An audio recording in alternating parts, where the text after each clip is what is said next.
একজন ব্যক্তি রিকশার ড্রাইভার, সে ধরেন 2টা বিয়ে করলো।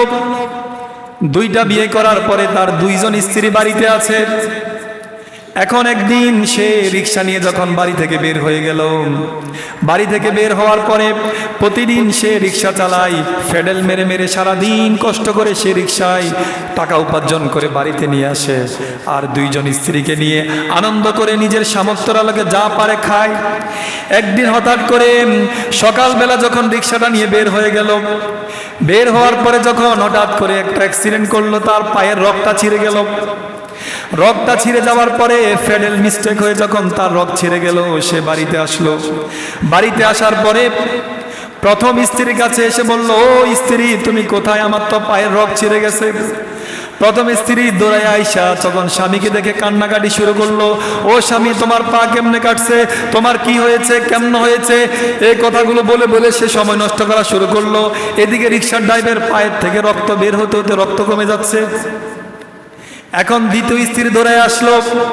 দ্বিতীয় স্ত্রী দৌড়ায় আসা কোনো কথা না বলে সাথে সাথে ঘরের ভিতরে প্রাথমিক ট্রিটমেন্টের যে ওষুধগুলো আছে ওষুধগুলো লাগিয়ে কোনো রকম কাপড় দিয়ে বেঁধে হসপিটালের দিকে রওনা হলো। এখন আপনারা বলুন তো, এই যে রিকশার ড্রাইভারের 2জন স্ত্রী আসলে প্রকৃতভাবে প্রথম স্ত্রী নাকি দ্বিতীয় স্ত্রী স্বামীকে বেশি ভালোবাসে? কথা কোন, প্রথম না দ্বিতীয়? দ্বিতীয় স্ত্রী। প্রিয় ভাইরা আমার, প্রথম স্ত্রী এজন্য যদিও ভালোবাসে, তার ভালোবাসার প্রকাশটা মুখে মুখে, কাজে নয়। দ্বিতীয় স্ত্রী ভালোবাসে, স্বামীর রক্ত বের হয়ে যাচ্ছে, সে দাঁড়ায় না থেকে তাড়াতাড়ি করে ওই স্বামীর পাটা ব্যান্ডেজ করে হসপিটালে রওনা হলো। প্রিয় ভাইরা আমার, আপনাদেরকে আমি যে বিষয়টা এখানে উদাহরণটা কোনো হাসির খোরাক দিচ্ছি না, আনন্দ দেওয়ার জন্য দিচ্ছি না, আপনাকে আমি বুঝার জন্য বললাম।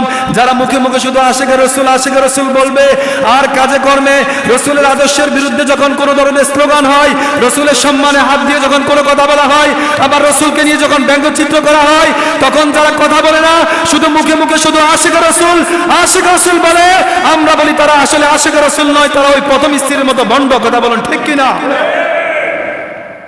আমাদেরকে বুঝতে হবে, আমাদের কাজে এবং কর্মে, আমাদের আমলে, আমাদের প্রত্যেকটা অবস্থানে জানান দিতে হবে যে আমি রসুলকে ভালোবাসি। আমি যেভাবে মুখে উচ্চারণ করবো রসুলকে ভালোবাসি, আমার কাজে এবং কর্মে রসুলের ব্যাপারে কোনো অপমান হলে, রসুলের ব্যাপারে কেউ বিষোদ্গার করলে, আমি আমার জীবনকে উৎসর্গ করে দিয়ে আমার সর্বোচ্চ শক্তি এবং ফোর্স কাজে লাগিয়ে আমি সেখানে নিজেকে প্রয়োজনে উৎসর্গ করে দিব। তারপরে আমার রসুলের অপমান আমরা সহ্য করব। প্রিয় ভাইরা আমার, তাহলে আমাদেরকে বুঝতে হবে, মুখে শুধু আশিকে রসুল আপনাকে ভালোবাসি এ কথা বলবেন, নাকি মুখে বলতে হবে, কাজও করতে হবে? কোনটা করবেন? 2টাই করতে হবে। ঈমান হচ্ছে 3 জিনিসের নাম। কয় জিনিস? তাসদিক বিল জিনান, ইকরার বিল লিসান, আমল বিল আরকান। বিখ্যাত হাদিস, রাসূলুল্লাহ সাল্লাল্লাহু আলাইহি সাল্লাম বলেছেন, কেউ যদি প্রকৃত ঈমানদার হতে চায়, সর্বপ্রথম সে অন্তরে বিশ্বাস করবে, তারপর মুখে ওই বিশ্বাসের স্বীকৃতি দিবে, তারপরে ওই মুখে অন্তরে বিশ্বাস, মুখের স্বীকৃতি একসাথ করে সে আমলে পরিণত করবে। কথা বলেন সুবহানাল্লাহ। তাহলে আমরা যারা মর্দে মুজাহিদ রয়েছি, আমরা যারা রসুলের উম্মত রয়েছি, আমরা কি রসুলের অপমান কোনোদিন বরদাস্ত করব? রসুলের বদনাম, রসুলের অপমান একজন প্রকৃত মুসলমান, একজন রসুলের চাচ্চা উম্মত কোনোদিন বরদাস্ত করতে পারে? প্রিয় ভাইরা আমার, আমাদেরকে সজাগ সচেতন হতে হবে। আমার রসুলকে বারবার এই পৃথিবীর বিভিন্ন রাষ্ট্র থেকে বাংলাদেশের মতো এমন জায়গায়ও রসুলকে নিয়ে কটাক্ষ করে, আপনার কিছুদিন আগে এক নাস্তিক বলেছিল মুহাম্মদ সাল্লাল্লাহু আলাইহি সাল্লাম কেন 11টা বিয়ে করছে?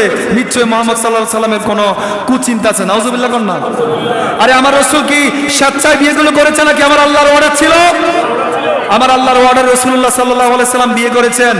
এখন যারা নাস্তিক, তথাকথিত নাস্তিক তোমরা যারা রয়েছো, তোমরা যারা আমার রাসূলের সম্মান নিয়ে কথা বলো, তোমরা আমার রাসূলের সম্মান নিয়ে যারা ব্যঙ্গ করো, তোমাদেরকে আমরা দায়িত্বহীন কণ্ঠে বলে দিতে চাই, যদি আরেকবার কেউ বাংলাদেশের রাসূলের সম্মান এবং ইজ্জত নিয়ে কথা বলে, এই বাংলার 90% মুসলমান, তোমরা যারা নাস্তিক মুত্রাত রয়েছো, তোমাদেরকে এক নিমেষেই এই বাংলাদেশ থেকে তাড়াই দিবে, না হয়তো গণহারে তোমাদেরকে ফাঁসিতে ঝোলানো হবে। কথা বলেন ঠিক কিনা?